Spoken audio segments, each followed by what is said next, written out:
Avant de commencer l'histoire, dites-nous d'où vous regardez cette vidéo en laissant un commentaire ci-dessous. Si vous aimez ce contenu, n'oubliez pas de liker et de vous abonner. Passez une merveilleuse journée. Chapitre 1, le mauvais numéro. Profitez de l'histoire. Emma Larson posa sa paume contre le front d'Olivia, le cœur serré par l'inquiétude face à la chaleur intense qui émanait du petit corps de sa fille de 6 mois. La fièvre avait empiré au cours des dernières heures. Les yeux d'Olivia, d'ordinaire si brillants, étaient maintenant vitreux et vagues, tandis que de faibles gémissements s'échappaient de ses lèvres sèches. « Ça va aller, ma chérie », chuchota Emma, luttant pour ne pas laisser la panique envahir sa voix. « Maman va arranger ça. » Mais le flacon de médicaments vide sur sa table de nuit racontait une toute autre histoire. Le lait maternisé spécial dont Olivia avait besoin, le seul qui ne déclenchait pas ses graves problèmes digestifs, se trouvait derrière le comptoir de la pharmacie, affichant un prix de 87 $. Le compte en banque d'Emma indiquait 33,16 $, et sa prochaine paie du dîner ne tomberait que dans 4 jours. Dans la pénombre de son studio, Emma déposa doucement Olivia dans son berceau et s'effondra au bord de son lit défait. L'avis de coupure d'électricité la narguait depuis le comptoir de la cuisine, paiement dû avant minuit, sinon coupure dès le lendemain. Le loyer avait déjà 2 semaines de retard. L'avis d'expulsion, caché dans un tiroir qu'elle ne supportait plus d'ouvrir, planait comme une ombre. 6 mois depuis l'accident de Daniel, et elle se noyait toujours. L'assurance vie avait à peine couvert les frais des funérailles et les factures médicales liées à la naissance prématurée d'Olivia. La carrière prometteuse d'Emma en tant que graphiste s'était évaporée pendant son congé maternité. Son portfolio prenait la poussière tandis qu'elle enchaînait les doubles services, servant des cafés pour joindre les deux bouts. Elle jeta un coup d'œil à son téléphone, le désespoir lui griffant la poitrine. Sa cousine Rachel lui avait envoyé un SMS la semaine dernière avec un nouveau numéro, proposant son aide si les choses devenaient trop difficiles. Emma avait mémorisé les chiffres mais s'était juré de ne pas appeler. La fierté était la seule chose qui lui restait après la mort de Daniel. La fierté, et ce regard. Mais alors que la respiration d'Olivia devenait plus laborieuse, la fierté devint un luxe qu'elle ne pouvait plus se permettre. Les doigts tremblants, Emma tapa, « Rachel, je suis désolée de te demander ça. Olivia a une forte fièvre et a besoin de son lait spécial, mais je ne peux pas me le permettre avant la paie. Pourrais-tu me prêter 100 $? Je te jure que je te rembourserai la semaine prochaine. » Elle appuya sur envoyer avant de pouvoir changer d'avis, puis fit les 100 pas dans le petit appartement, berçant doucement Olivia contre son épaule. Les pleurs étouffés du bébé lui déchiraient le cœur. Lorsque son téléphone sonna, signalant une réponse, Emma faillit le laisser tomber dans sa hâte. « Je crois que vous faites erreur. » Emma fixa l'écran, la confusion momentanée cédant la place à l'embarras. Elle avait mal composé le nouveau numéro de Rachel. « Je suis tellement désolée de vous déranger », tapait-elle rapidement. Mauvais numéro. Elle cherchait les coordonnées de Rachel lorsqu'un autre message apparut. « Attendez, votre bébé est vraiment malade? Avez-vous réellement besoin de les materniser ?» Ces questions directes venant d'un inconnu prirent Emma au dépourvu. « Oui, mais ce n'est pas votre problème. »« Encore désolée pour le dérangement », répondit-elle, posant le téléphone pour se concentrer sur Olivia. Peut-être qu'elle pourrait mettre en gage son alliance, le dernier objet de valeur qu'elle possédait. Mais le prêteur sur gage n'ouvrirait pas avant le matin, et Olivia avait besoin de médicaments ce soir. Son téléphone sonna à nouveau. « De combien avez-vous besoin? Et quel est votre identifiant Cash App ?» Emma fixa le message, la méfiance luttant contre le désespoir. « J'apprécie l'offre, mais je ne peux pas accepter d'argent d'un inconnu, » répondit-elle. La réponse fut rapide. « Je comprends votre hésitation, mais si votre enfant est malade, la fierté ne l'aidera pas à aller mieux. Sans aucune condition. » Quelque chose dans le pragmatisme brutal de ce message brisa les défenses d'Emma. « Mon Cash App est Emma Larson Design. J'ai seulement besoin de 100 $ pour le lait et les médicaments, » tapatait-elle. Après avoir envoyé le message, elle le regretta immédiatement. Quel genre de mère accepte de l'argent d'inconnu? Et si cette personne attendait quelque chose en retour? Mais les gémissements d'Olivia avaient pris un ton rauque inquiétant, et le désespoir l'emporta sur la prudence. Un instant plus tard, son téléphone émit une notification Cash App. Emma étouffa un cri. Ce n'était pas 100 $, mais 1000 $ qui avaient été déposés sur son compte. Il doit y avoir une erreur, tapatait-elle frénétiquement. Vous avez envoyé trop. Pas d'erreur, fut la réponse. Prenez le lait, les médicaments, payez vos factures, achetez de la nourriture. Prenez soin de votre fille. La vision d'Emma se brouilla de larmes inattendues. Après des mois de portes fermées et de regards soupçonneux, cette gentillesse anonyme était presque trop lourde à porter. « Je ne connais même pas votre nom pour vous remercier correctement », écrivit-elle. Marc. Et pas besoin de remerciements. Tenez-moi juste au courant si elle va mieux. 20 minutes plus tard, alors qu'Emma se précipitait dans la pharmacie de garde pour acheter le lait, les médicaments et des vivres, son téléphone signala un autre message. Une dernière chose. Le dossier bleu dans votre portfolio de design, les concepts de campagne pour Horizon Healthcare. C'est du travail exceptionnel. Avez-vous déjà envisagé de travailler en freelance? Emma se figea dans la file d'attente, le sang glacé. Comment cet inconnu connaissait-il son portfolio? Et ses designs créés avant la mort de Daniel, quand elle avait encore une carrière? Comment connaissez-vous mon travail, tapatait-elle, la peur remplaçant la gratitude. Je travaille dans le milieu, répondit l'inconnu. J'ai reconnu votre nom d'utilisateur Cash App sur des forums de design. Si des opportunités en freelance vous intéressent, faites-le-moi savoir. L'explication semblait raisonnable, d'autant plus que les concepts Horizon Healthcare figuraient bien dans son portfolio en ligne. Pourtant, Emma ressentit une étrange connexion avec cet inconnu, qui avait remarqué son travail alors que personne d'autre ne l'avait fait depuis des mois.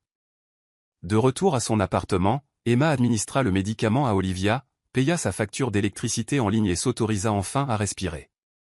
Alors que la fièvre de sa fille baissait progressivement, Emma se surprit à composer et effacer plusieurs messages pour Marc, luttant pour exprimer ce que sa gentillesse signifiait sans paraître pathétique ou désespérée. Finalement, elle envoya simplement « La fièvre d'Olivia baisse. Merci. Cela semble insuffisant, mais c'est tout ce que j'ai à offrir. » Sa réponse fut immédiate. C'est la meilleure nouvelle de ma journée. Reposez-vous, Emma. L'utilisation de son prénom la fit sursauter jusqu'à ce qu'elle se souvienne que son identifiant Cash App le contenait. Quelque chose dans la sollicitude douce de ce message lui fit monter de nouvelles larmes aux yeux, des larmes qu'elle avait été trop forte pour verser pendant des mois. À l'autre bout de la ville, dans un bureau pantouse surplombant la ligne d'horizon, Mark Sterling posa son téléphone et se tourna vers les baies vitrées battues par la pluie. Le SMS désespéré de cette femme avait percé l'isolement soigneusement construit qui définissait son existence depuis la mort de sa famille, 15 ans plus tôt. Il n'avait pas prévu de chercher son nom, ni de regarder son portfolio de design, ni de trouver la nécrologie de Daniel Larson, 30 ans, laissant derrière lui sa femme Emma et sa fille Olivia. Il n'avait certainement pas prévu d'envoyer 10 fois la somme demandée, ni de poursuivre la conversation au-delà de l'échange initial. Pourtant, il était là, à 3 heures du matin, faisant des recherches sur les fièvres infantiles et la monoparentalité avec une intensité habituellement réservée aux acquisitions d'entreprises. Le PDG d'Aurora Enterprises, qui terrorisait les salles de conseil et les concurrents, se retrouvait sincèrement préoccupé par une inconnue et son bébé, la première connexion purement humaine qu'il ressentait depuis des années. L'assistante de direction de Marc serait scandalisée si elle savait qu'il avait personnellement répondu à un mauvais numéro. Son équipe de sécurité lui ferait la leçon sur les risques liés à la vie privée. Son conseil d'administration remettrait en question son jugement pour avoir engagé la conversation avec une mère célibataire au hasard. Mais pour la première fois depuis aussi longtemps qu'il s'en souvienne, Mark Sterling se moquait de ce que pensaient les autres. Quelque chose dans la dignité d'Emma Larson face à des circonstances désespérées avait touché une corde qu'il croyait morte en lui depuis longtemps. Alors que l'aube se levait sur la ville, Mark ferma enfin son ordinateur portable, le dernier message d'Emma toujours ouvert sur son téléphone.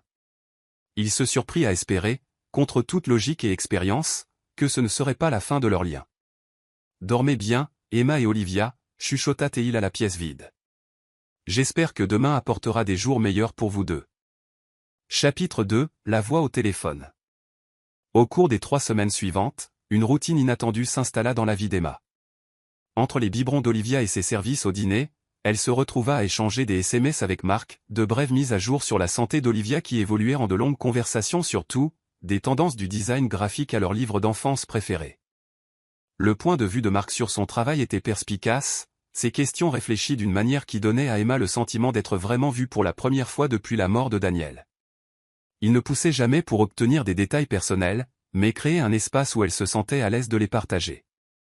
L'appartement semble vide sans lui, confessa-t-elle un soir, surprise par sa propre franchise. Certaines nuits, Je me tourne encore pour lui dire quelque chose sur Olivia, avant de me rappeler qu'il n'est pas là. Le deuil ne suit pas de calendrier, répondit Marc. Mes parents et ma sœur sont morts il y a 15 ans. Je me surprends encore à garder des choses à leur raconter. Cette mention décontractée de sa perte créa une nouvelle couche de connexion. Ils connaissaient tous deux intimement cette solitude particulière qui vient de la perte d'une famille. Quand Emma mentionna ses difficultés à trouver du travail dans le design avec un portfolio obsolète et sans garde d'enfants, la réponse de Marc arriva le lendemain matin sous la forme d'un email d'Aurora Creative Solutions, une agence boutique cherchant un graphiste freelance pour une campagne de santé. Le tarif était juste, le calendrier flexible et le travail pouvait se faire à distance. « Est-ce que vous y êtes pour quelque chose ?» demanda Emma à Marc par SMS après l'entretien initial. « J'ai peut-être mentionné votre portfolio à quelqu'un du métier, admis-il, mais il ne vous aurait pas contacté si votre travail n'était pas exceptionnel. C'est du talent, pas de la charité. » Emma voulut se sentir offensée par cette ingérence, mais l'opportunité de créer à nouveau un travail professionnel, d'être valorisée pour ses compétences plutôt que prise en pitié pour sa situation, était trop précieuse pour être rejetée. De plus, Marc avait raison, l'agence semblait sincèrement impressionnée par ses concepts. Pour la première fois depuis la mort de Daniel, Emma se sentait à nouveau elle-même en travaillant sur ses créations pendant les siestes d'Olivia. L'acompte couvrit ses factures, lui permettant de respirer sans la pression constante de la panique financière. Elle se mit à partager son processus avec Marc, envoyant des croquis et des études de couleurs, appréciant ses retours plus qu'elle ne l'aurait cru. Leur conversation par SMS s'étirait tard dans la soirée, devenant le moment de la journée qu'elle attendait avec le plus d'impatience. Puis l'hiver frappa avec une férocité inattendue. Une tempête massive coupa l'électricité dans tout le quartier d'Emma, laissant son appartement dangereusement froid. Après une nuit désespérée à envelopper Olivia dans toutes les couvertures qu'elle possédait, Emma reçut une alerte météo avertissant que la panne pourrait durer 3 jours de plus, avec des températures en chute libre. « Y a-t-il quelqu'un chez qui vous pouvez aller ?» demanda Marc par SMS lorsqu'elle mentionna la situation. « Ma meilleure amie n'est pas en ville et mes parents vivent à 3 états d'ici, » répondit Emma, essayant de masquer sa peur grandissante. Le motel au bout de la rue était déjà complet, rempli d'autres personnes fuyant la panne. « J'ai un contact avec un groupe hôtelier qui fournit des logements d'urgence pendant les crises, » écrivit Marc après une brève pause. « Ils ont une suite disponible en centre-ville où il y a encore du courant. Sans frais. C'est un programme d'entreprise pour le soutien communautaire en cas de catastrophe. » Emma hésita. L'offre semblait trop pratique, trop parfaite. Pourtant, l'appartement devenait plus froid d'heure en heure et les lèvres d'Olivia avaient pris une teinte bleutée qui la terrifiait. « Je ne peux pas accepter plus de charité, » finit-elle par répondre. « Ce n'est pas de la charité, la suite serait vide sinon. Mais je comprends votre hésitation à accepter l'aide de quelqu'un avec qui vous n'avez fait qu'échanger des SMS. Est-ce qu'un appel téléphonique aiderait à prouver que je ne suis pas un tueur en série ?» Le commentaire léger fit sourire Emma malgré son inquiétude. « Je suppose qu'entendre votre voix serait un début, » répondit-elle. Son téléphone sonna immédiatement. Lorsqu'elle répondit, la voix qui l'accueillit était profonde et chaleureuse, avec une pointe de rugosité. « Bonjour, Emma. » Juste 2 mots, mais quelque chose dans sa voix envoya un frisson inattendu à travers elle, qui n'avait rien à voir avec le froid de l'appartement.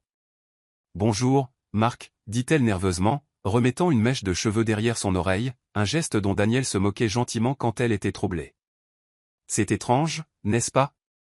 Nous parlons depuis des semaines, mais nous ne nous sommes jamais parlé de vive voix. »« Étrange, mais agréable, » répondit-il, et elle pouvait entendre le sourire dans sa voix. « Je commençais à m'inquiéter que vous ayez la voix d'un personnage de dessin animé. » Emma rit, un vrai rire qui la surprit elle-même. « Déçue ? Pas le moins du monde. » Leur conversation coulait avec la même aisance que leur SMS, mais la dimension ajoutée du ton, des pauses, des rires doux, créait une intimité qui l'excitait et la déconcertait à la fois. Elle se retrouva curieuse de l'homme derrière la voix. Était-il plus âgé? Marié? Pourquoi un professionnel de l'industrie couronné de succès passait-il ses soirées à envoyer des SMS à une veuve en difficulté?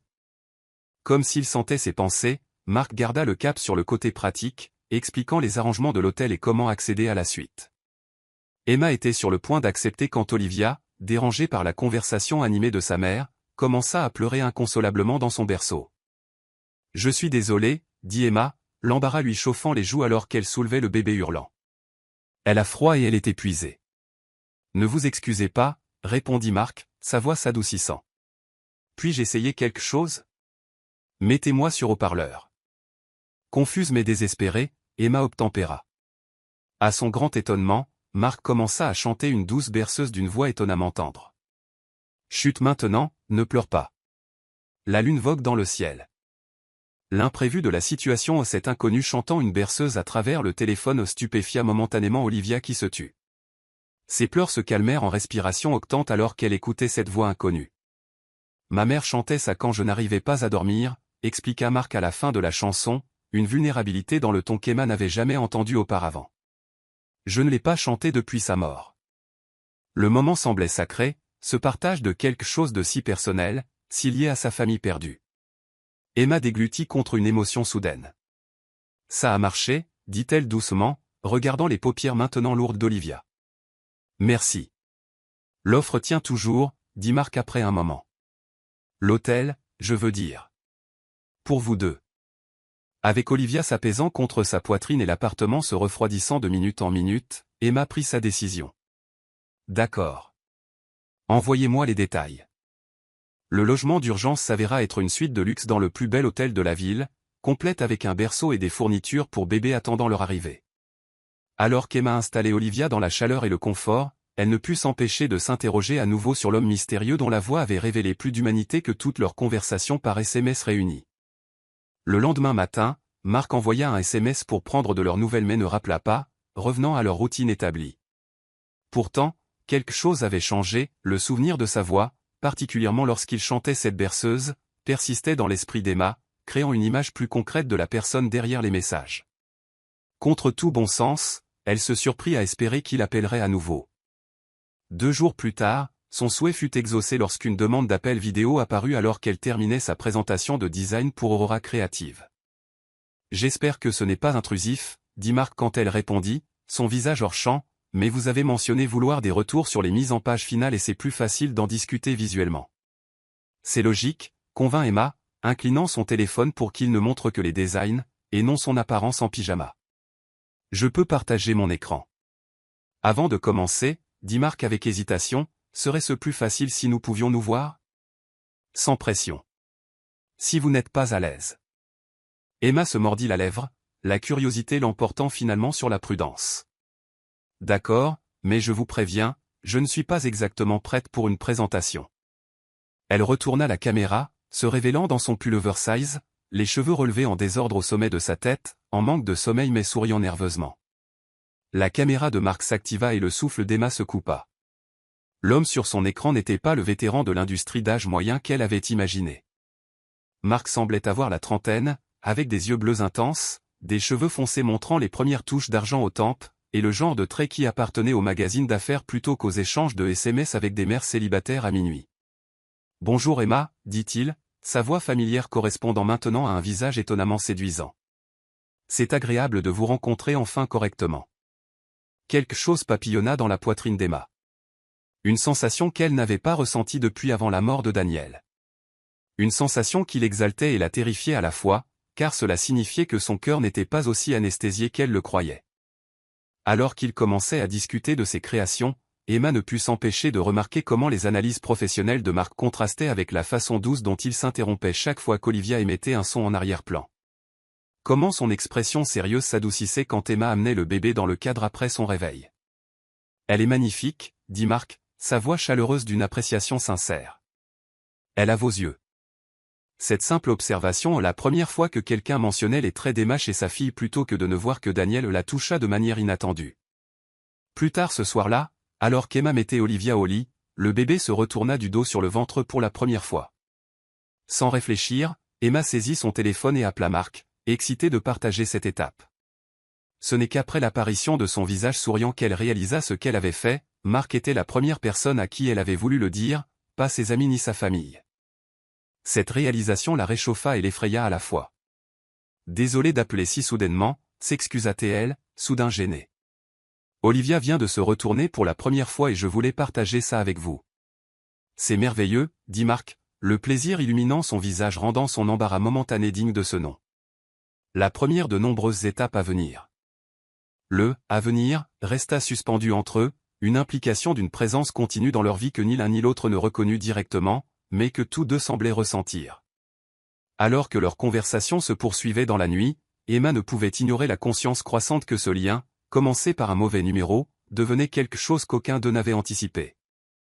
Quelque chose qui la rendait à la fois pleine d'espoir et effrayée, car s'attacher à quelqu'un de nouveau signifiait risquer de perdre à nouveau. Un risque qu'elle n'était pas sûre que son cœur, encore en guérison, soit prêt à prendre. Chapitre 3, Connexions inattendues.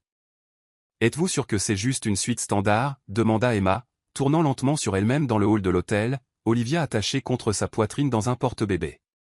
Les sols en marbre, les lustres en cristal et le personnel en uniforme communiquaient un luxe bien au-delà d'un logement d'urgence. C'est un hébergement d'entreprise standard, répondit Marc à travers ses écouteurs. Elle l'avait appelé lorsque le personnel de l'hôtel avait traité son nom avec une déférence inattendue. Donnez-leur simplement votre pièce d'identité. Tout est arrangé. Emma s'approcha du bureau de réception avec hésitation. Emma Larson, je crois qu'il y a une réservation. Le sourire professionnel de la réceptionniste s'illumina. Mademoiselle Larson, oui, nous vous attendions. Elle fit signe à un responsable qui apparut immédiatement. Ethan vous escortera personnellement à votre suite. Ethan les mena à un ascenseur privé nécessitant une carte d'accès. Vous aurez une intimité totale à l'étage exécutif, l'assura Teil. Votre suite a été préparée avec toutes les commodités demandées, y compris les articles pour bébé. La suspicion d'Emma grandissait à chaque instant. Ce n'était pas simplement un logement d'urgence. C'était un traitement de luxe.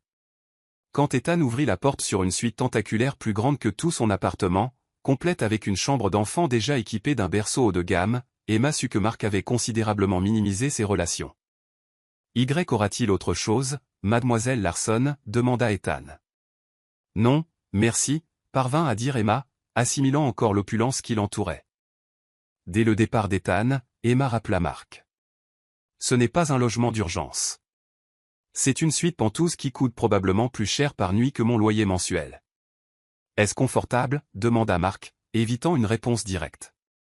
Ce n'est pas la question. Commença Emma, mais Olivia choisit ce moment pour se tortiller dans son porte-bébé, rappelant à Emma l'alternative, leur appartement glacial sans électricité. Oui, c'est confortable. Trop confortable. Je ne peux pas accepter ce niveau 2. C'était disponible, l'interrompit doucement Marc. Le tarif entreprise est en fait raisonnable hors saison. S'il vous plaît, Emma, vous et Olivia méritez des lits chauds ce soir. L'inquiétude sincère dans sa voix fit fondre sa résistance. Merci. Mais je vous rembourserai d'une manière ou d'une autre. Votre café fait d'excellents muffins. Vous pourrez m'en apporter un de ces jours. La suggestion décontractée d'une future rencontre en personne resta suspendue entre eux, aucun des deux ne reconnaissant sa signification mais ressentant tous deux son poids. Plus tard dans la soirée, après avoir installé Olivia dans le berceau luxueux, Emma remarqua un élégant panier cadeau contenant du matériel d'art, des marqueurs de qualité professionnelle, des stylos et un carnet de croquis reliés en cuir avec une note, pour quand l'inspiration viendra. M. La prévenance du cadeau lui fit monter des larmes inattendues aux yeux. Marc avait remarqué qu'elle avait mentionné que le dessin à la main lui manquait mais qu'elle ne pouvait justifier la dépense de fournitures de qualité. Ce n'était pas le geste générique de quelqu'un essayant simplement d'être gentil, c'était l'attention spécifique de quelqu'un qui écoutait vraiment. Le rappel vidéo nocturne commença comme d'habitude par une discussion sur son projet de design, mais glissa progressivement vers un territoire plus personnel. Olivia avait été agitée toute la soirée, refusant de se calmer dans ce berceau inconnu malgré son confort. Pendant le rappel, Emma se retrouva à marcher avec le bébé à travers la suite, essayant diverses techniques d'apaisement tout en continuant leur conversation. Elle n'est pas si agitée d'habitude, s'excusa Emma alors qu'Olivia gémissait contre son épaule. Elle sent votre tension, suggéra Marc. Nouvel environnement, circonstances inhabituelles. Probablement, convint Emma, son propre épuisement évident. J'aimerais juste pouvoir la faire dormir quelques heures. Puis-je essayer quelque chose? Ça a marché au téléphone la dernière fois, dit Marc. Emma hocha la tête, tournant l'écran vers Olivia. Marc commença à chanter la berceuse que sa mère chantait, sa voix grave et douce à travers le haut-parleur. À la grande surprise d'Emma, Olivia se concentra immédiatement sur l'écran, ses pleurs s'adoucissant en gazouillis curieux. Elle se souvient de votre voix, chuchota Emma, regardant les paupières de sa fille s'alourdir alors que Marc continuait de chanter. Au troisième couplet, Olivia dormait. Emma la plaça soigneusement dans le berceau, puis revint à l'appel, s'installant sur le canapé moelleux avec un soulagement visible. « Vous faites des miracles, » dit-elle, une gratitude sincère réchauffant sa voix. « Où avez-vous appris à être si doué avec les bébés ?» Une ombre passa sur le visage de Marc. « Ma sœur était enceinte quand elle est morte. Je chantais pour son ventre. » Il fit une pause, semblant surpris par son propre aveu. « Je n'ai jamais dit ça à personne avant. » Cette confession vulnérable créa une autre couche d'intimité entre eux. Emma se retrouva à partager des choses qu'elle avait gardées sous clé elle aussi. Comment elle se sentait parfois coupable d'avoir des moments de bonheur après la mort de Daniel. Comment la maternité était simultanément l'expérience la plus épanouissante et la plus terrifiante de sa vie. Marc écoutait avec une attention totale, posant des questions réfléchies sans jugement. Il y avait quelque chose de libérateur à se confier à quelqu'un qui connaissait sa situation actuelle, mais qui ne l'avait pas connue avant. Quelqu'un qui la voyait telle qu'elle était maintenant, et pas comme une figure tragique définie par la perte. Leur conversation se poursuivit jusqu'à ce qu'Emma puisse à peine garder les yeux ouverts. Au moment de se dire bonne nuit, Marc hésita, puis demanda doucement, « Serait-ce possible que je vous appelle demain juste pour vérifier comment vous vous installez ?»« J'aimerais bien, » admit Emma, trop fatiguée pour maintenir sa prudence habituelle. Leurs appels quotidiens devinrent plus longs, plus personnels. Marc ne poussait jamais pour avoir des détails sur la mort de Daniel, mais créait un espace où Emma se sentait en sécurité pour partager quand elle était prête. Il parlait de ses propres pertes avec une honnêteté brute qui faisait qu'Emma se sentait moins seule dans son chagrin. 3 jours après le début de la panne, sans fin en vue, Marc s'arrangea pour que les affaires essentielles d'Emma soient récupérées à son appartement par un service de coursier. Le geste aurait dû sembler intrusif, mais ressemblait plutôt à une gentillesse protectrice, lui évitant d'affronter l'appartement froid et sombre avec Olivia.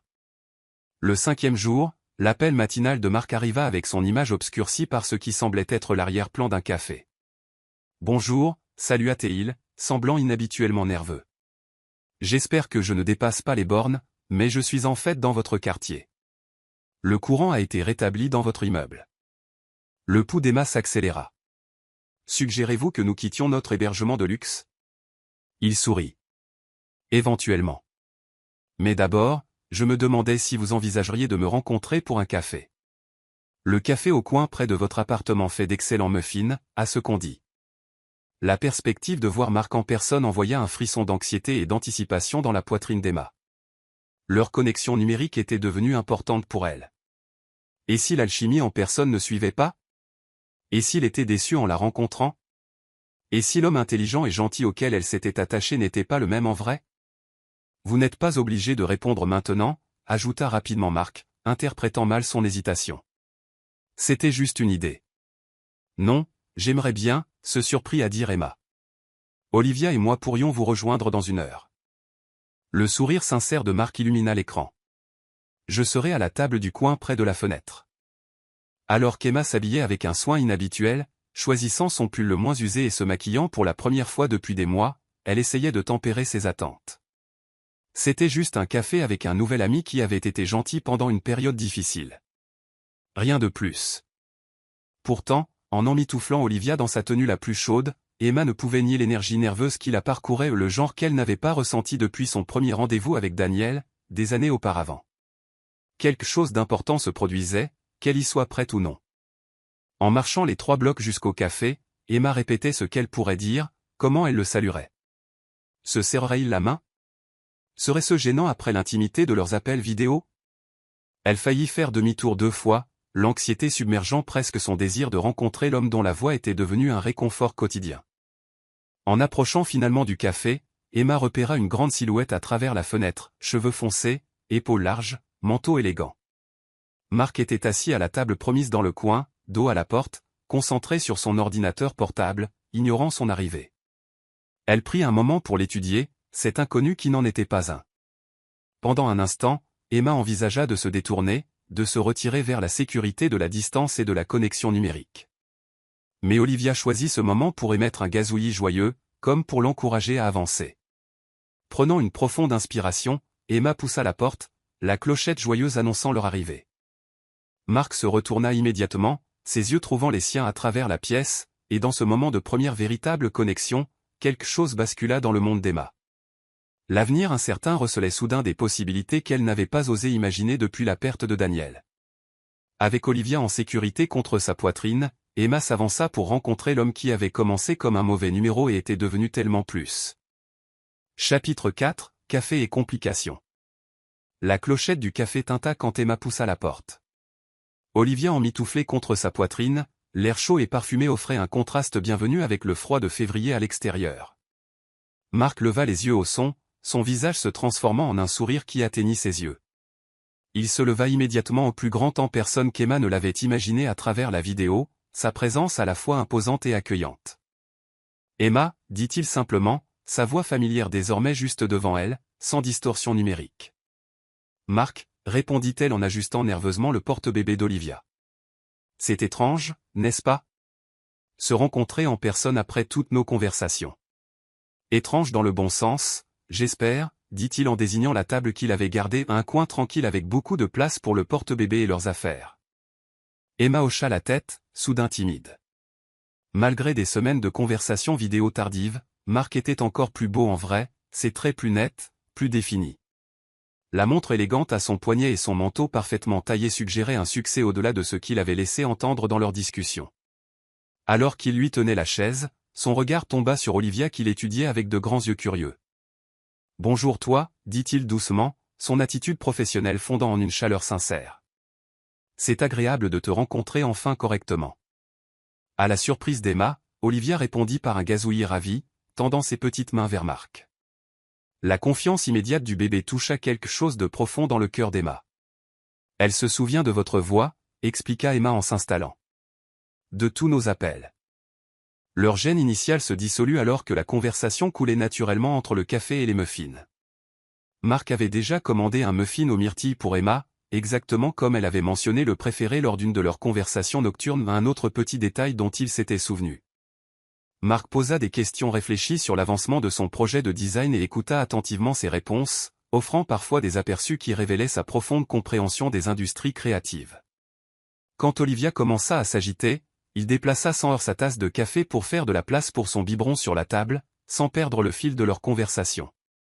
Le rapport facile qu'ils avaient développé numériquement se traduisait parfaitement dans l'interaction en personne, peut-être même améliorée par la présence physique qui manquait à Emma. Cela faisait si longtemps qu'elle n'avait pas eu de conversation d'adulte qui n'était pas transactionnelle au dîner ou centrée uniquement sur la garde d'enfants. « Puis-je » demanda Marc quand Olivia commença à se tortiller dans son porte-bébé, voulant clairement changer de position. La demande surprit Emma. Peu d'hommes dans son expérience se portaient volontaires pour tenir un nourrisson. Elle sortit soigneusement Olivia et la plaça dans les bras ouverts de Marc. Sa manipulation assurée suggérait soit de l'expérience, soit d'excellentes recherches. « Vous avez ça dans le sang » observa Emma alors qu'Olivia s'installait immédiatement contre sa poitrine. « Je me suis entraîné à la tenue correcte avec des oreillers » admit Marc avec une touche attachante de gêne. Des tutoriels YouTube. L'image de cet homme d'affaires manifestement prospère regardant des tutoriels sur la façon de tenir un bébé fit rire Emma à un son sincère et sans réserve qu'elle n'avait pas entendu d'elle-même depuis des mois. Leur café s'étira jusqu'à l'heure du déjeuner, passant inaperçu alors qu'ils passaient de sujets professionnels à des sujets plus personnels. Marc parla de son enfance en tant que fils de chercheur scientifique, de sa fascination précoce pour la technologie, de la start-up qu'il avait bâtie après l'université. Emma partagea des histoires de ses jours en école de design, ses premières difficultés en freelance, comment elle avait rencontré Daniel lors d'une exposition montrant son travail. C'était la première fois qu'elle mentionnait Daniel sans la douleur aiguë qui accompagnait habituellement son nom. Au lieu de cela, elle se surprit à sourire au souvenir, capable de partager les bons moments de leur vie ensemble avec quelqu'un qui écoutait sans l'expression de pitié qu'elle avait appris à redouter chez les autres. Alors que les ombres de l'après-midi s'allongeaient sur leur table, Emma regarda sa montre à contre-cœur. Je devrais ramener Olivia pour sa sieste. C'était vraiment agréable, Marc. En effet, convint-il, aidant à rassembler ses affaires. Peut-être pourrions-nous remettre ça un de ces jours. La note d'espoir dans sa voix correspondait au battement dans la poitrine d'Emma. J'aimerais bien. Dehors, une neige légère avait commencé à tomber, saupoudrant le trottoir de flocons cristallins qui accrochaient la lumière du soleil d'hiver. Marc insista pour les raccompagner jusqu'à leur immeuble, gardant une distance respectueuse, mais assez proche pour qu'Emma puisse sentir sa présence rassurante à ses côtés. Sur le pas de sa porte, un moment gênant s'étira entre eux, trop tôt pour une étreinte, trop connecté pour une poignée de main. Finalement, Marc tendit la main pour toucher doucement la joue d'Olivia. « Merci pour aujourd'hui », dit-il, ses yeux rencontrant ceux d'Emma avec une intensité qui la réchauffa malgré le froid. « Pour votre compagnie à toutes les deux. Merci pour le café. Et tout le reste. » Les mots englobaient la suite d'hôtels, l'opportunité de design, les conversations nocturnes, toutes les façons dont ils s'étaient doucement insérés dans leur vie. Alors que Marc se retournait pour partir, promettant d'appeler plus tard, Emma se sentit plus légère qu'elle ne l'avait été depuis des mois. Quelque chose de nouveau bourgeonnait dans sa vie, fragile et inattendu, mais indéniablement réel. La bulle de contentement éclata 3 jours plus tard quand le téléphone d'Emma explosa de notifications. Sa cousine Rachel avait envoyé un lien vers un article de tabloïd en ligne avec le message « C'est toi ». L'estomac d'Emma se noua en ouvrant le lien pour trouver des photos d'elle et Marc au café, Olivia visible dans son porte-bébé. Le titre hurlait « La famille secrète du PDG d'Aurora Enterprises, le milliardaire Mark Sterling aperçu avec une femme mystérieuse et un bébé ». Les mots dansèrent devant les yeux d'Emma alors qu'elle faisait défiler l'article, qui spéculait follement sur leur relation tout en détaillant le vaste empire commercial de Mark et sa vie privée notoirement secrète. Mark Sterling. Pas n'importe quelle marque, mais le Mark Sterling. Le magnate de la tech dont les innovations avaient révolutionné de multiples industries, dont la fortune était estimée en milliards, dont la société Aurora Enterprises était la maison mère d'Aurora Creative Solutions ou l'agence même qui lui avait mystérieusement proposé du travail en freelance. Les pièces du puzzle s'emboîtèrent de manière écœurante. Il n'y avait pas eu de coïncidence, pas de contact dans l'industrie qui avait vu son portfolio par hasard. Marc avait tout orchestré depuis le début, créant des opportunités et des situations pour se rapprocher d'elle sous de faux prétextes. Quand son téléphone sonna avec un appel entrant de Marc, Emma répondit avec de la glace dans la voix. « Mark Sterling », dit-elle, son nom complet sonnant comme une accusation. « Ou devrais-je vous appeler Monsieur Sterling, PDG d'Aurora Enterprises ?» Un lourd silence tomba avant que Marc ne réponde, sa voix sourde. « Vous avez vu l'article. Alliez-vous me le dire un jour, ou cela vous amusait-il de jouer au type normal avec la mère célibataire en galère qui n'avait aucune idée qu'elle envoyait des SMS à l'un des hommes les plus riches du pays ? Emma, s'il vous plaît. Tout était calculé, n'est-ce pas ? Le travail de design avec votre filiale, la suite d'hôtels au tarif entreprise. Est-ce que quelque chose était vrai, ou étais-je juste une distraction intéressante de la gestion de votre empire ? La douleur était évidente dans la voix de Marc lorsqu'il répondit. Tout ce que j'ai partagé avec vous était réel. Mon nom et ma position étaient les seules choses que j'ai tues. Des choses assez importantes à taire, Marc. Contre ATL, la blessure alimentant sa colère. Je vous ai fait confiance. Je vous ai laissé entrer dans nos vies. Je vous ai laissé tenir ma fille. Et je chéris cette confiance, dit Marc avec ferveur. J'ai gardé mon identité privée parce que pour la première fois depuis des années, quelqu'un apprenait à me connaître pour moi-même, pas pour ma richesse ou ma position. Dès que les gens apprennent qui je suis, tout change. Ils veulent quelque chose ou me traitent différemment. Alors vous avez menti. J'ai omis, corrigea Théil doucement. Je n'ai jamais prétendu être quelqu'un d'autre. Je n'ai simplement pas donné mon titre complet. Tout le reste, tout ce qui compte, était complètement authentique. Emma voulait le croire. La connexion qu'ils avaient développée au fil des semaines de conversations et de confidences partagées semblait trop réelle pour être fabriquée, mais la tromperie délibérée sapait sa capacité déjà fragile à faire confiance. « J'ai besoin de temps », dit-elle finalement. « C'est trop à assimiler pour le moment. » « Je comprends », répondit Marc, la résignation claire dans sa voix. « Pour ce que ça vaut, je suis désolé pour les photos. Mon équipe de sécurité s'occupe déjà de l'atteinte à la vie privée avec la publication. » La mention d'une « équipe de sécurité », un autre rappel des vastes différences entre leurs mondes ne fit que renforcer la décision d'Emma de prendre du recul. « S'il vous plaît, ne me contactez pas pendant un moment », demanda-t-elle, sa voix plus douce mais résolue. « J'ai besoin de réfléchir à tout ça. » Après avoir raccroché, Emma s'effondra sur son canapé, l'épuisement émotionnel la submergeant. La connexion sincère qu'elle avait ressentie avec Marc, la première lueur de quelque chose de nouveau depuis la mort de Daniel, semblait maintenant souillée par la tromperie. Pourtant, sous sa blessure et sa colère, une vérité inconfortable demeurait. Même connaître sa véritable identité ne changeait pas l'homme qu'elle avait appris à connaître à travers leur conversation, la façon douce dont il avait tenu Olivia, la vulnérabilité dans sa voix quand il parlait de sa famille perdue. Alors qu'Olivia gazouillait joyeusement dans son parc, inconsciente du tourment de sa mère, Emma réalisa que la décision ne concernait pas seulement ses sentiments. Au cours de leurs semaines d'appels et de SMS, Olivia avait formé un attachement à Mark elle aussi, sa voix apportant des sourires, ses berceuses apportant du réconfort. Pouvait-elle faire confiance à ce lien qui avait commencé par un mauvais texto et semblait maintenant emmêlé dans de complexes demi-vérités? Ou se préparait-elle à une autre perte dévastatrice? Emma n'avait pas de réponse, seulement la certitude que quoi qu'il grandisse entre maintenant, cela devrait être construit sur une honnêteté totale ou une chose sur laquelle ni son cœur ni sa fille ne pouvaient se permettre de faire des compromis à nouveau. Chapitre 5, le Penthouse vide. Le silence du Penthouse de Mark Sterling semblait résonner autour de lui alors qu'il se tenait devant les baies vitrées, regardant les lumières de la ville s'allumer au crépuscule. 3 semaines s'étaient écoulées depuis qu'Emma avait découvert son identité. 3 semaines sans ces SMS pleins d'esprit ou les rires de bébé d'Olivia lors des appels vidéo. La douleur inopinément aiguë de leur absence s'était installée en une souffrance constante. Mark avait respecté la demande d'espace d'Emma, bien que cela ait nécessité plus de retenue que n'importe quelle négociation commerciale qu'il ait jamais menée. Il s'était jeté dans le travail, prolongeant ses heures de bureau bien avant dans la nuit, assistant à des réunions qu'il déléguait normalement, examinant des rapports dans les moindres détails au tout pour combler le vide que leur absence avait créé. Son assistante de direction, Nathalie, avait remarqué le changement. « Vous n'êtes pas vous-même ces derniers temps », observa-t-elle en plaçant une autre pile de contrats sur son bureau déjà encombré. Mark ne leva pas les yeux de son ordinateur. « Je vais bien. Vous n'avez pas quitté le bureau avant minuit depuis des semaines. Vous faites du micromanagement sur des projets dont vous ne vous souciez jamais auparavant, et vous avez complètement arrêté de prendre des appels personnels. » Elle fit une pause, l'étudiant avec la perspicacité de quelqu'un qui gérait son emploi du temps depuis 8 ans. Cela n'aurait rien à voir avec ces photos de tabloïd, n'est-ce pas? Mark croisa enfin son regard, les cernes sous ses yeux trahissant son épuisement. Ce n'est pas pertinent pour les affaires d'Aurora. Peut-être pas pour Aurora, dit doucement Nathalie, mais clairement pertinent pour vous.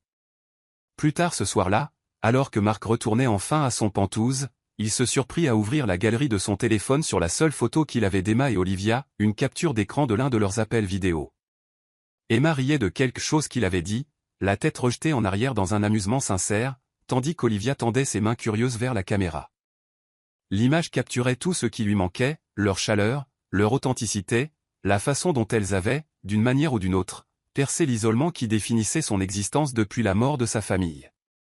Avant le SMS accidentel d'Emma, Mark avait construit sa vie autour d'Aurora Enterprises, canalisant son chagrin dans la création de technologies qui comptaient. Le succès était venu rapidement, apportant richesse et reconnaissance, mais faisant peu pour combler le vide personnel qu'il avait simplement appris à accepter. Puis une mère désespérée avait envoyé un SMS au mauvais numéro, et soudain Mark s'était retrouvé à se soucier du bien-être de quelqu'un d'autre plus que du sien.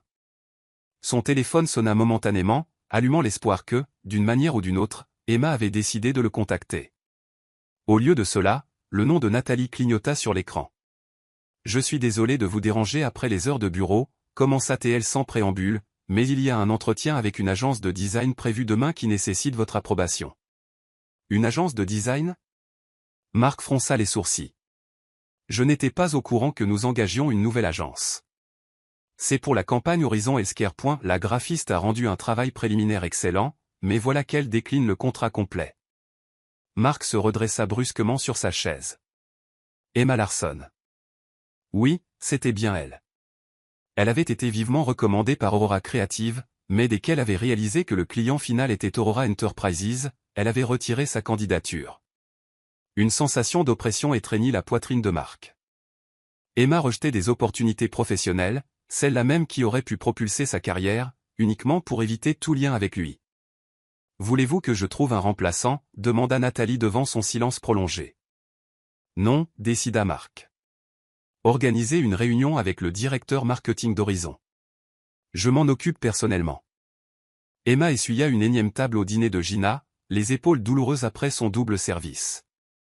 Elle avait accumulé les heures supplémentaires pour compenser le refus du contrat Aurora, se répétant que ce sacrifice financier était le prix à payer pour préserver son indépendance vis-à-vis de la sphère d'influence de Mark Sterling. Son téléphone vibra dans sa poche, sa voisine la prévenait qu'Olivia s'était enfin endormie après une soirée particulièrement agitée. Emma soupira, manquant le rituel du coucher de sa fille pour la 3e fois cette semaine. Ce rythme n'était pas tenable, mais ses options étaient limitées. Le freelance offrait la flexibilité, mais pas la stabilité, surtout quand elle s'obstinait à blacklister les opportunités liées au plus grand conglomérat technologique de la ville. « Tu devrais rentrer, Emma », lui dit gentiment Gina, la propriétaire. « Tu tiens à peine debout et c'est calme ce soir. » Emma commença à protester, mais Gina l'arrêta d'un geste. « Ce bébé a plus besoin de sa maman que moi de ses tables propres. » Une vague de gratitude envahit Emma alors qu'elle retirait son tablier. Gina s'était montrée infiniment arrangeante avec ses contraintes de mère célibataire, mais les pourboires du dîner couvraient à peine les frais de garde. De retour chez elle, Emma entra sur la pointe des pieds dans l'appartement plongé dans l'obscurité, remerciant sa voisine âgée, Madame Lee. Une fois seule, elle se glissa vers le coin du salon aménagé en chambre pour Olivia, avec un berceau d'occasion et une table allongée. Sa fille dormait d'un sommeil agité, le visage empourpré d'une couleur inhabituelle. Lorsqu'Emma posa la main sur son front, l'alarme se déclencha en elle, Olivia était brûlante de fièvre. Les heures suivantes furent un tourbillon d'angoisse. La ligne de garde du pédiatre conseilla les urgences si la fièvre continuait de grimper. À 2 heures du matin, la température d'Olivia atteignait 39,5 degrés Celsius et, malgré les médicaments, sa respiration devenait laborieuse. Dans le Uber qui les conduisait à l'hôpital, Emma luttait contre la panique montante.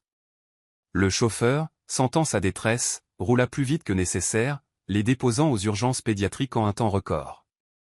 L'endroit était heureusement calme, mais l'expression du médecin urgentiste devint grave après avoir examiné Olivia. Elle souffre d'une infection respiratoire qui a considérablement progressé, expliqua-t-il. Nous devons l'admettre immédiatement. Elle aura besoin d'antibiotiques spécifiques et peut-être d'une assistance respiratoire. Bien sûr, tout ce qu'il faut, accepta Emma, la peur maternelle éclipsant tout le reste. Ce ne fut que lorsque l'employé des admissions commença à parler de couverture d'assurance que la réalité la frappa de plein fouet. Le forfait de base d'Emma ne couvrirait qu'une fraction des soins pédiatriques spécialisés. L'estimation du reste à charge lui donna le vertige. « Y a-t-il quelqu'un que vous puissiez appeler » demanda l'employé avec compassion, notant le désarroi d'Emma. Emma fixa son téléphone, ses doigts tremblants survolant le contact de Marc. Elle s'était jurée de garder son indépendance pour protéger son cœur et celui d'Olivia, mais sa fierté ne pesait rien face à la santé de sa fille. Elle sortit dans le couloir et appuya sur appeler avant de pouvoir se raviser.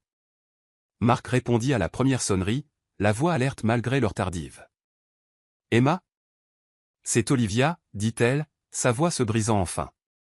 Elle est très malade. Il l'hospitalise, mais les frais. » Elle ne put continuer, les larmes étouffant ses mots. « Quel hôpital ?» demanda immédiatement Marc. Aucune trace de jugement ou d'hésitation dans sa voix.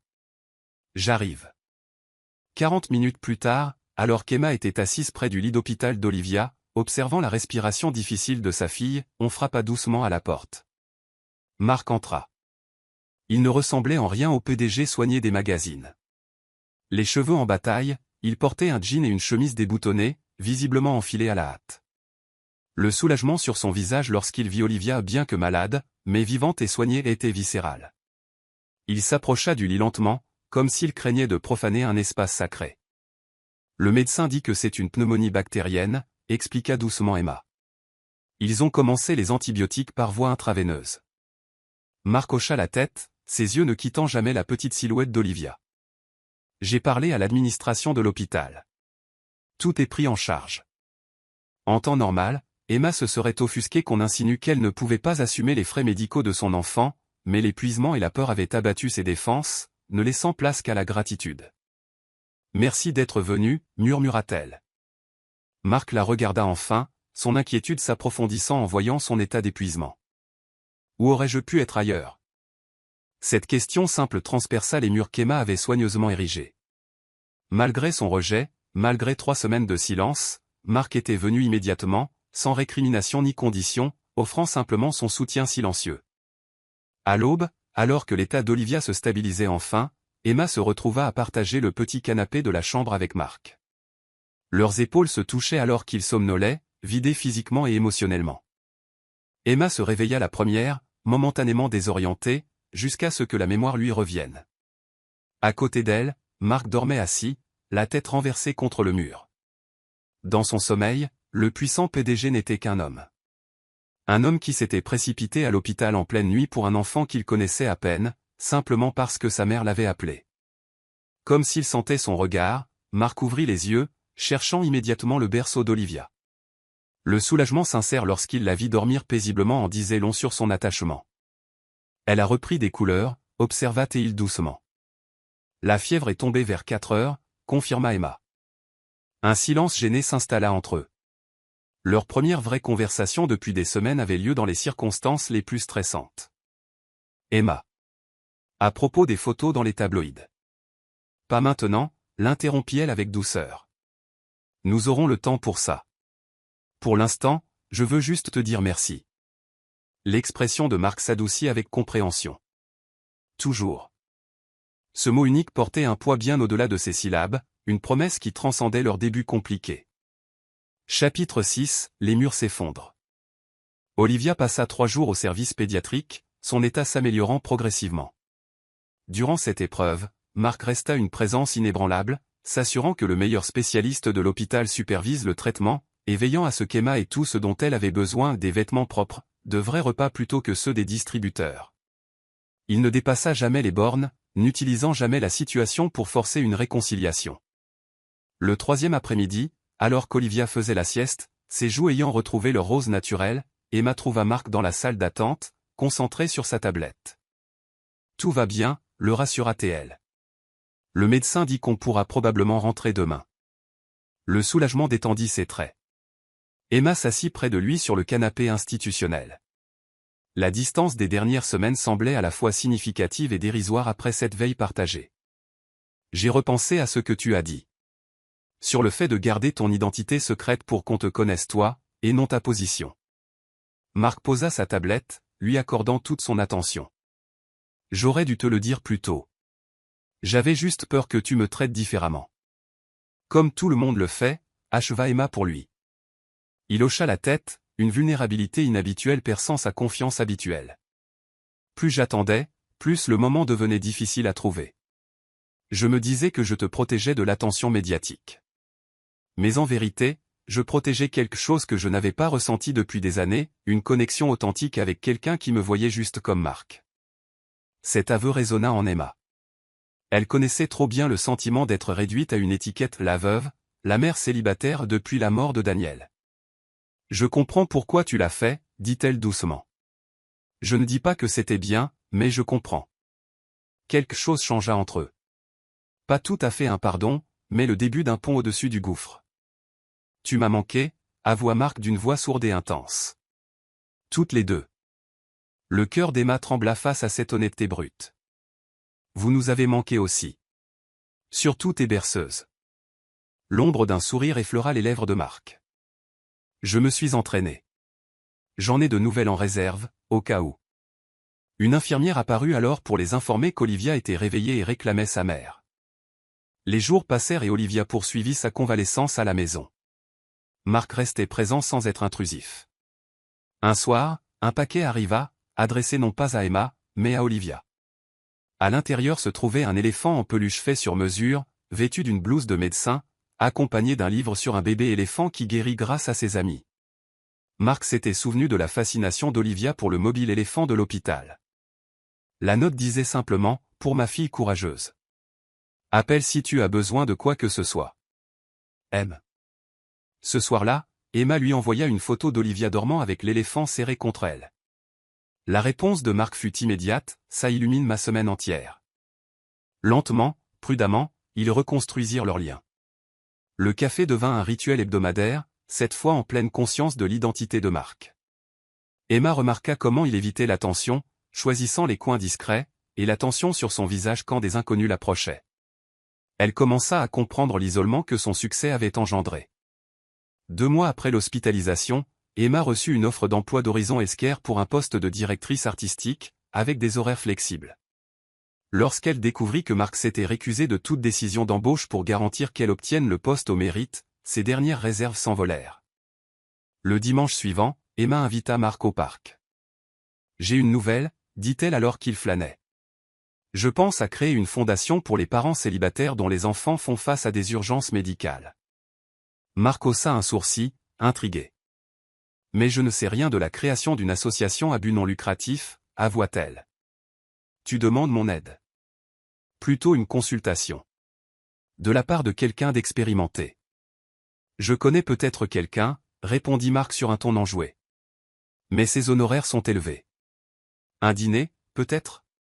Dans un endroit où une certaine jeune demoiselle en poussette serait la bienvenue. L'invitation flottait entre eux, un pas vers quelque chose de plus intentionnel.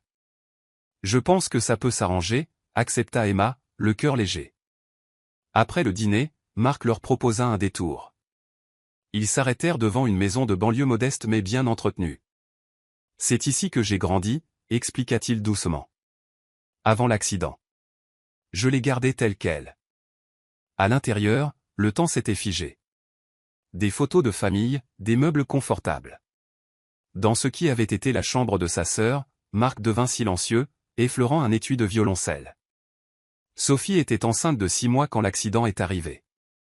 Ils allaient l'appeler Ava. Le chagrin brut dans sa voix émut profondément Emma.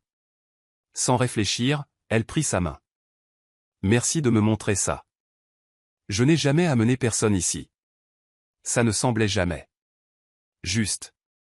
L'implication tacite qu'avec elle, c'était juste créer une intimité au-delà de l'attraction physique.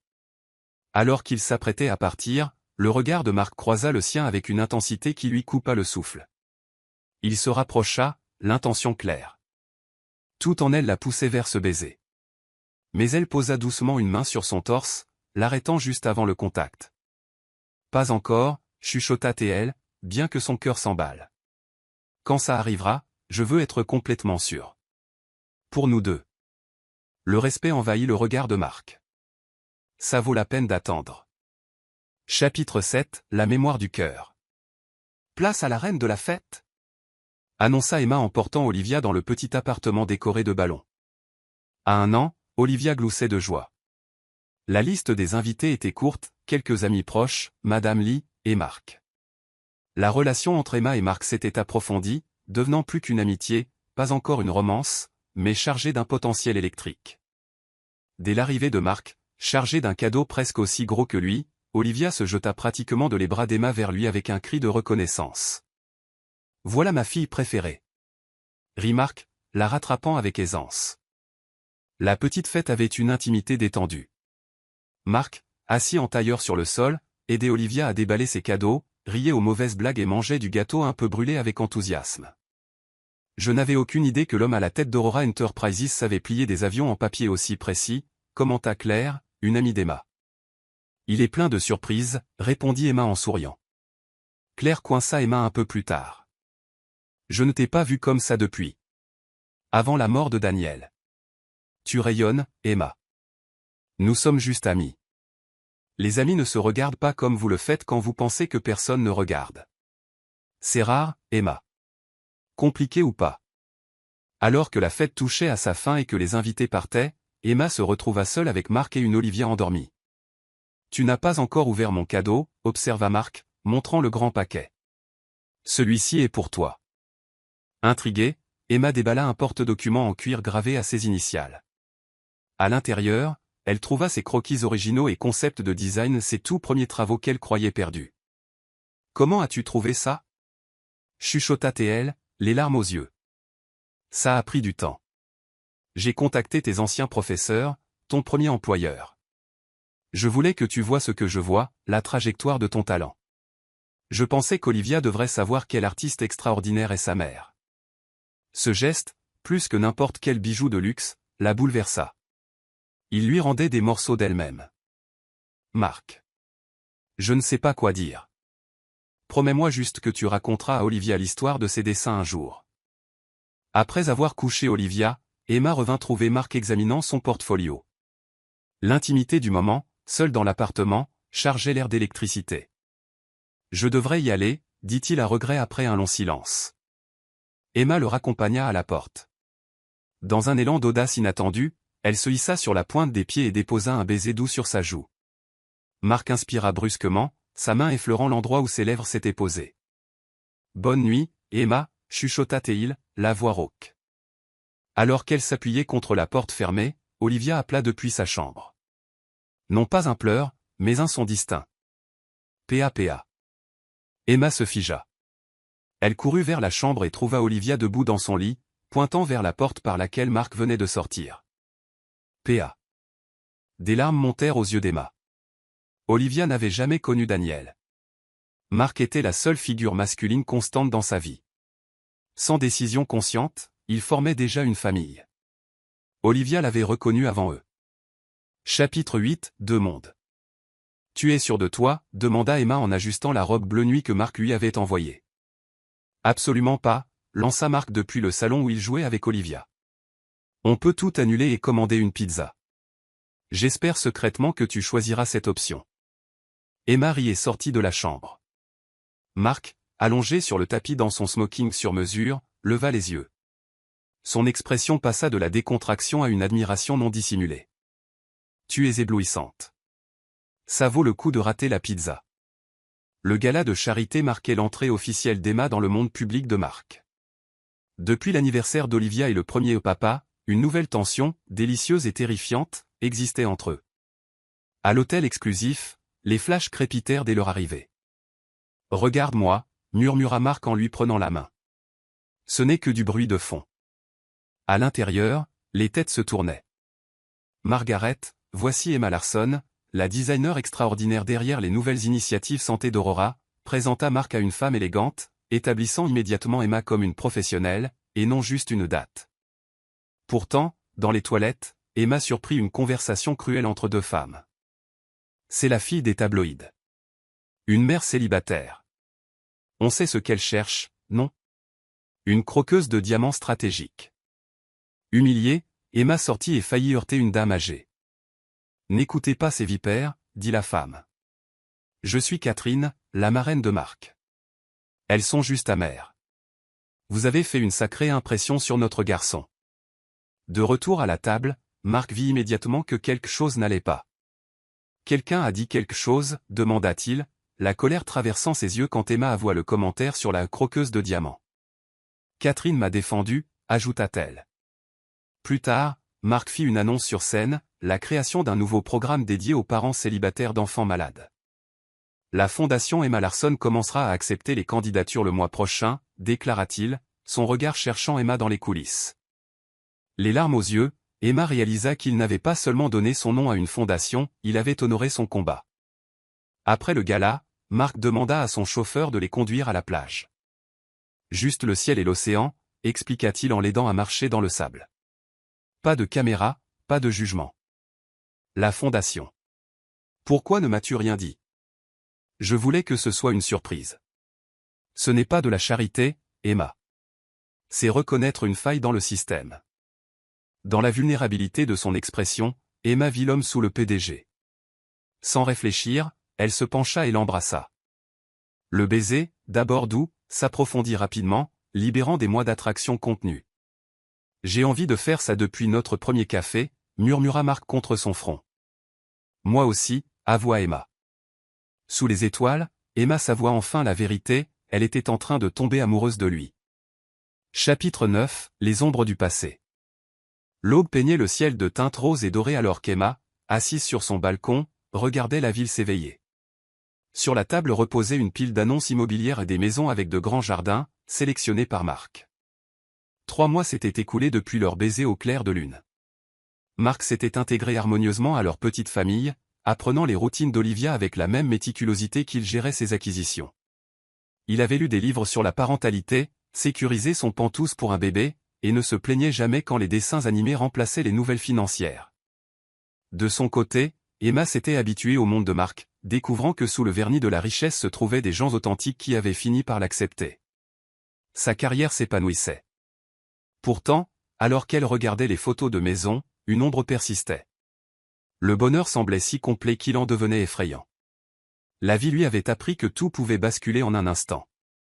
Mais quand Olivia se réveilla et que Marc, sortant de la chambre d'amis les cheveux ébouriffés, alla la prendre dans ses bras pour lui préparer son biberon, Emma sut que cette fois, le bonheur était là pour durer point à mesure que sa confiance se rétablissait au fil de chaque projet réussi, Ils avaient trouvé un rythme qui semblait à la fois extraordinaire et étonnamment naturel. Ils étaient deux âmes meurtries se guérissant mutuellement, créant quelque chose de neuf à partir des fragments de leur vie passée. Et maintenant, ces annonces immobilières, la suggestion tacite d'une permanence, de devenir officiellement la famille qu'ils étaient déjà fonctionnellement devenus. Une décision se profilait, une décision qu'Emma n'avait jamais cru devoir affronter à nouveau après la mort de Daniel, lier intentionnellement sa vie et celle d'Olivia à un autre, risquant une perte dévastatrice pour la promesse d'une joie plus grande.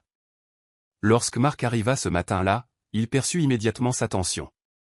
Il déposa un baiser délicat sur ses lèvres avant de préparer le café, lui laissant l'espace nécessaire pour formuler ses pensées. « Tu n'as pas dormi ?» fit-il observer. Ce n'était pas une question, mais une lecture des ombres qui cernaient ses yeux. Emma fit un signe de tête vers les annonces. « C'est une grande étape. »« Trop grande ?» demanda Marc d'un ton prudent, neutre, bien qu'Emma pût déceler une lueur de vulnérabilité dans son regard. « Je ne sais pas. » Elle serra sa tasse de café comme un bouclier. Quand je pense au côté pratique à avoir plus d'espace pour Olivia, un jardin pour qu'elle puisse jouer, être plus proche de ton bureau et de mon studio, cela tombe sous le sens. Mais ce n'est pas seulement une question pratique. C'est émotionnel, compléta Marc, compréhensif comme toujours. La dernière fois que j'ai planifié un avenir avec quelqu'un, nos projets se sont terminés par une concession au cimetière au lieu d'une maison de rêve. Les mots étaient sortis plus brusquement qu'elle ne l'avait voulu. Une douleur ancienne, soudain ravivée. Marc ne recula pas devant sa souffrance, ni n'offrit de réconfort vide de sens. Au lieu de cela, il tendit la main à travers la table pour prendre la sienne, son pouce traçant de doux cercles contre sa paume. « De quoi as-tu vraiment peur, Emma ?» La question traversa ses défenses soigneusement érigées. « Que je le trahisse, murmura-t-elle, donnant voix à la culpabilité qui assombrissait encore son bonheur. Qu'en construisant une nouvelle famille, j'efface en quelque sorte ce que nous avions, ce qu'Olivia aurait dû avoir avec son vrai père. » La compréhension adoucit l'expression de Marc. « Puis-je te montrer quelque chose aujourd'hui, juste toi et moi, si Madame Lee peut garder Olivia quelques heures ?» La curiosité l'emporta sur la mélancolie d'Emma. Marc faisait rarement des demandes mystérieuses, et jamais sans but. Plus tard dans la matinée, après avoir confié Olivia à leur voisine de confiance, Emma se retrouva dans la voiture de Marc, faisant route vers la périphérie de la ville. Le trajet les mena au-delà des quartiers familiers, vers des zones qu'elle visitait rarement, les couleurs de l'automne peignant le paysage d'or vibrant et de cramoisi. « Où allons-nous » demanda finalement Emma, alors que le paysage urbain cédait la place à un environnement plus calme. « Quelque part où j'aurais dû t'emmener avant » répondit Marc, son profil solennel se découpant sur le paysage qui défilait. Ils roulèrent dans un silence confortable, Marc pointant occasionnellement des repères, sa main reposant légèrement sur la sienne. Ce simple contact communiquait plus que des mots, rassurance, connexion, patience face à son incertitude. La voiture ralentit finalement devant un cimetière à flanc de colline, surplombant la baie. Le souffle d'Emma se coupa, l'incertitude et les questions affluant. « Me fais-tu confiance » demanda simplement Marc. Elle acquiesça, le suivant le long d'un sentier sinueux à travers les stèles de granit jusqu'à ce qu'ils atteignent un endroit isolé sous un chêne majestueux. La pierre tombale de Daniel était simple mais digne. Daniel James Larson, époux et père bien-aimé. À jamais dans nos cœurs. Emma le fixa, confuse. « Comment savais-tu où c'était ?»« Je suis venu ici seul, d'abord, » expliqua doucement Marc. « Il y a quelques mois, quand j'ai réalisé à quel point je tenais à toi et à Olivia, j'ai eu besoin d'avoir une conversation. » La révélation stupéfia Emma. « Tu as parlé à Daniel ?» Cela semblait juste, dit Marc, la sincérité évidente dans sa voix. J'avais besoin de lui promettre quelque chose. Les larmes montèrent aux yeux d'Emma alors qu'elle essayait d'imaginer cet homme, qui dirigeait des conseils d'administration et gérait des milliards, avoir une conversation privée avec la pierre tombale de son défunt mari. « Que lui as-tu promis » demanda-t-elle, sa voix à peine audible. Le regard de Marc exprimait une certitude absolue. Que je n'essaierai jamais de le remplacer. Que Olivia connaîtrait toujours l'histoire de son père. Que l'amour que vous avez partagé serait honoré, et non effacé. Sa voix s'adoucit davantage. Et que je passerai ma vie à m'assurer que vous soyez toutes les deux en sécurité, heureuses et chéries. Non pas parce qu'il ne peut pas être là pour le faire, mais parce que vous aimez est devenu aussi nécessaire pour moi que de respirer. L'honnêteté simple et profonde de ces mots brisa quelque chose en Emma, non pas une nouvelle blessure, mais la guérison finale d'une ancienne. Marc ne lui demandait pas d'oublier Daniel ou de le remplacer. Il demandait une place dans leur vie, aux côtés de l'amour qui resterait toujours. Elle chercha la main de Marc, le guidant pour s'asseoir près d'elle sur le petit banc face à la tombe. Pendant plusieurs minutes, ils restèrent assis en silence, la lumière automnale filtrant à travers les feuilles dorées au-dessus d'eux. Il aimait l'automne, dit doucement Emma, se surprenant elle-même à partager ce détail. Il disait que c'était la saison la plus honnête, belle même quand tout changeait. Marc serra doucement sa main, l'encourageant sans interrompre cette rare évocation des préférences et des souvenirs de Daniel. Il avait l'habitude de faire des tas de feuilles élaborées pour les enfants du quartier, avant même que nous ayons Olivia.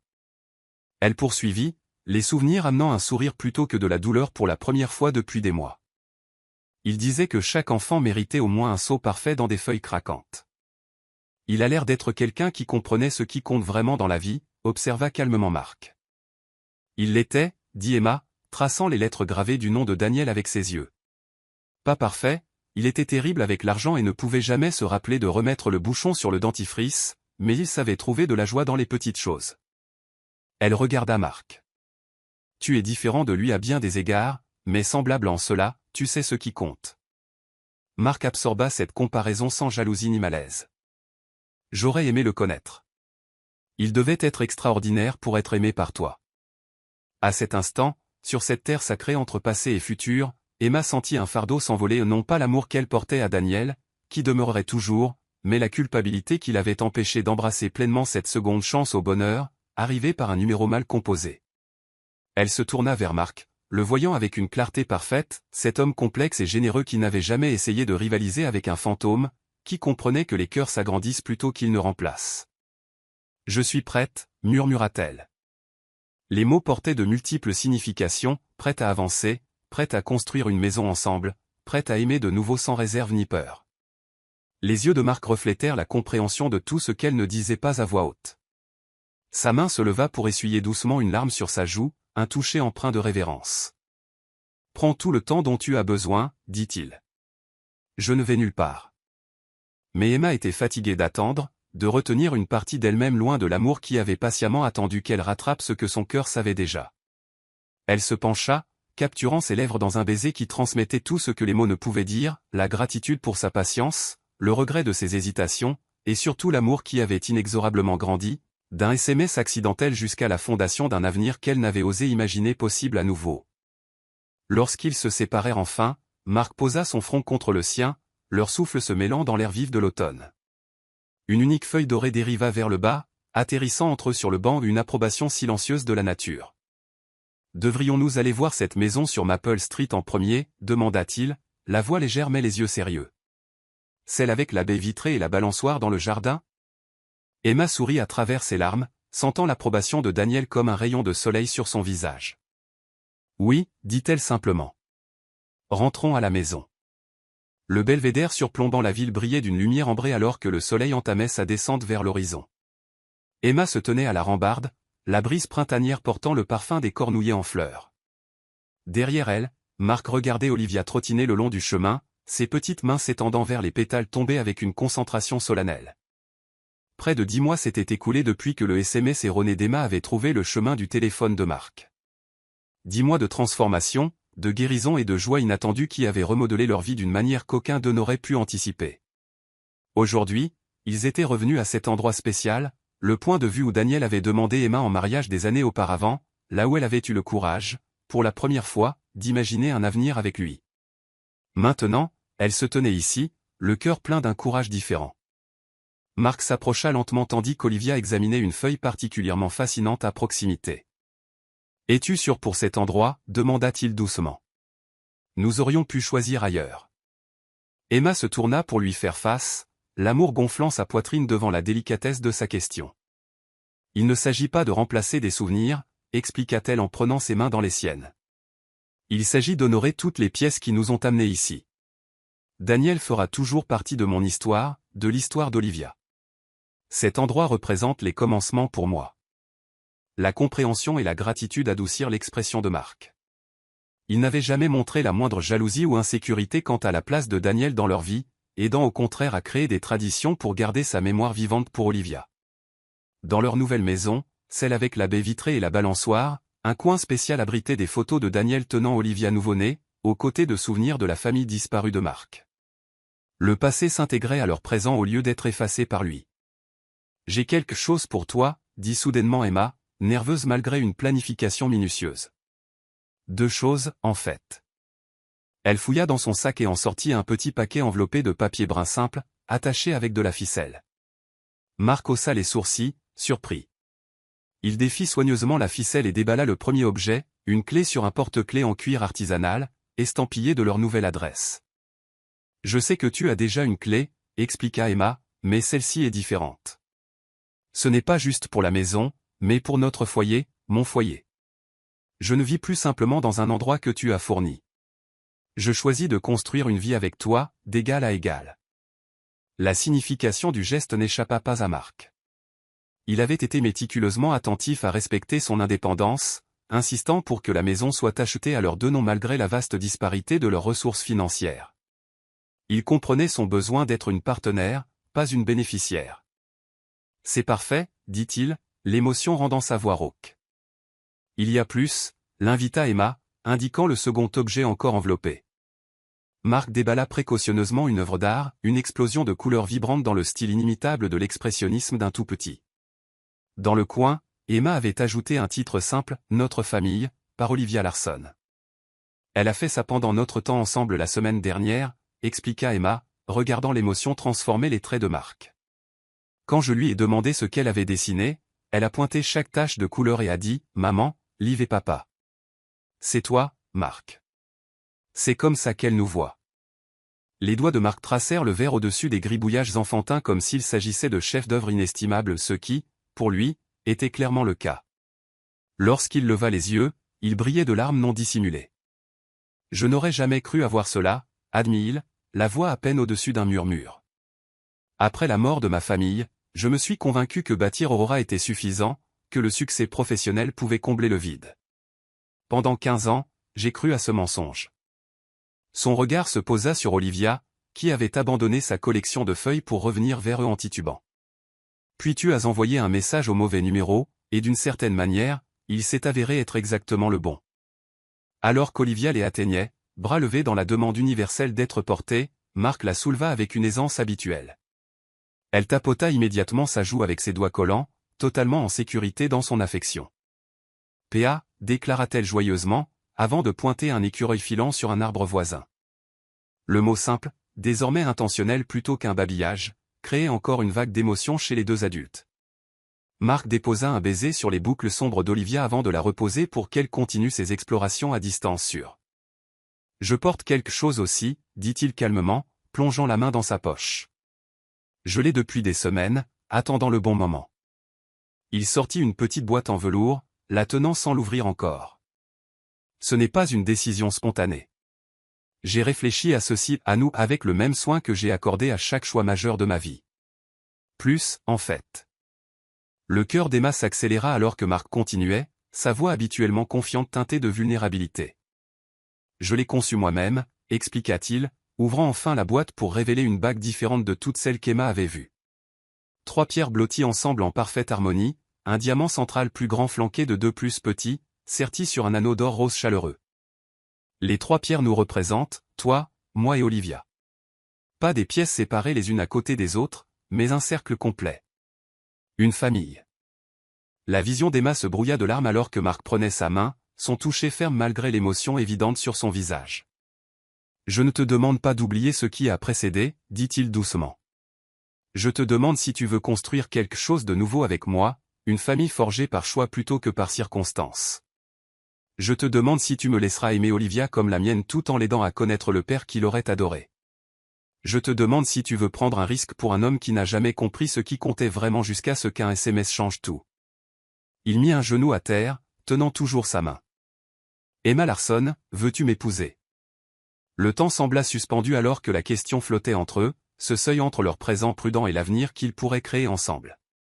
Dans cet instant cristallisé, Emma revit le voyage qui les avait menés ici, une mère désespérée envoyant un SMS à l'aide, un homme solitaire envoyant plus que ce qu'elle demandait, une amitié timide s'épanouissant à travers des confidences partagées, la confiance reconstruite après la déception, La passion allumée sur une plage au clair de lune, et enfin ceci, un amour qui avait grandi non pas malgré leurs histoires compliquées, mais grâce à la profondeur et à la résilience que ces expériences avaient créé en eux deux. Oui, murmura-t-elle, puis plus fermement, oui. Marc glissa la bague à son doigt avant de se relever pour la serrer contre lui, son baiser transmettant une joie au-delà des mots. Ils restèrent enlacés alors que le soleil couchant les baignait d'une lumière dorée, Olivia dansant en cercle autour de leurs jambes dans une célébration innocente. Lorsqu'ils se séparèrent enfin, Emma regarda la bague ornant désormais sa main. « Elle est magnifique, dit-elle. Parfaite pour nous. Il y a un autre détail que je n'ai pas mentionné, dit Marc, son expression s'adoucissant encore. Les diamants appartiennent à ma mère et à ma sœur, et l'anneau en or contient une petite quantité de métal provenant de ton alliance originale, celle que tu as vendue durant ces mois difficiles après la mort de Daniel. » L'émotion serra la gorge d'Emma devant la prévenance profonde de ce détail. La bague n'était pas seulement un symbole de leur avenir, mais un lien tangible avec ceux qu'ils avaient aimés et perdus. « Comment savais-tu pour mon alliance » demanda-t-elle, la voix chargée d'émotion. Le sourire de Marc était empreint d'une douce compréhension. « Le reçu du prêteur sur gage était dans cette boîte de documents que tu m'as demandé d'aider à organiser. Je l'ai retrouvé, racheté. Le bijoutier a pu en incorporer une petite partie dans la nouvelle monture. » La considération derrière ce geste honorait la place de Daniel dans sa vie plutôt que d'essayer de l'effacer et exemplifier pourquoi Emma était tombée si profondément amoureuse de cet homme. Alors que le crépuscule adoucissait le paysage autour d'eux, Olivia commença à se fatiguer, frottant ses yeux avec ses petits poings. Marc la souleva sans effort, sa petite tête trouvant sa place habituelle contre son épaule. La vue d'eux deux ensemble, cet homme entré dans leur vie par hasard, prenant soin si tendrement de sa fille, remplit le cœur d'Emma jusqu'à déborder. Elle saura toujours pour Daniel, promit Marc calmement, semblant lire dans ses pensées. Nous lui dirons à quel point son père était courageux, combien il l'aurait aimé. Elle aura deux pères qui l'adorent, un dans la mémoire et un dans la vie. Emma leva la main pour toucher son visage, s'émerveillant de la façon dont cet homme trouvait continuellement des moyens d'honorer, plutôt que d'effacer, ce qui avait précédé.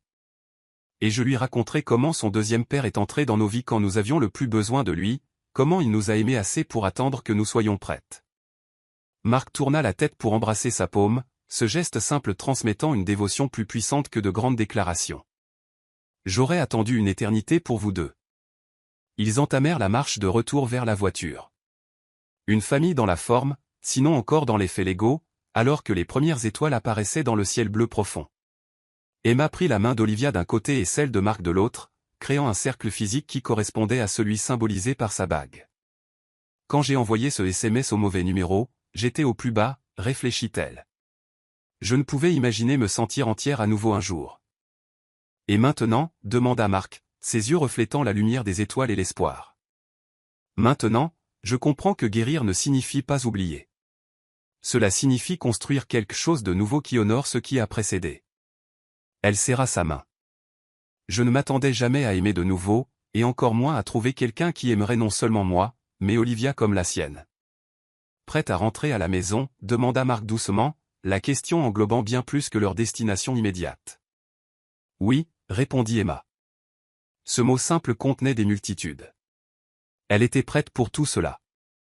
La vie partagée, les souvenirs mêlés, l'avenir qu'ils créeraient ensemble. Prête à embrasser cette vérité miraculeuse, parfois, le mauvais numéro s'avère être exactement le bon, après tout. 6 mois plus tard, sous une voûte d'arbres en fleurs dans le jardin de leur nouvelle maison, Emma et Marc échangèrent leurs vœux devant un petit rassemblement d'êtres chers. À côté de l'officiant se tenait une petite table avec 2 bougies, l'une pour Daniel, l'une pour la famille de Marc, leur lumière, une reconnaissance douce de l'amour qui les avait façonnés tous deux avant qu'ils ne se trouvent.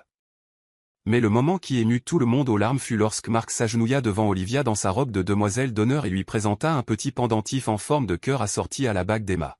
« Aujourd'hui, je fais des promesses à ta mère, dit-il, sa voix assez claire pour que tous entendent, mais assez intime pour que les mots soient clairement pour Olivia seule.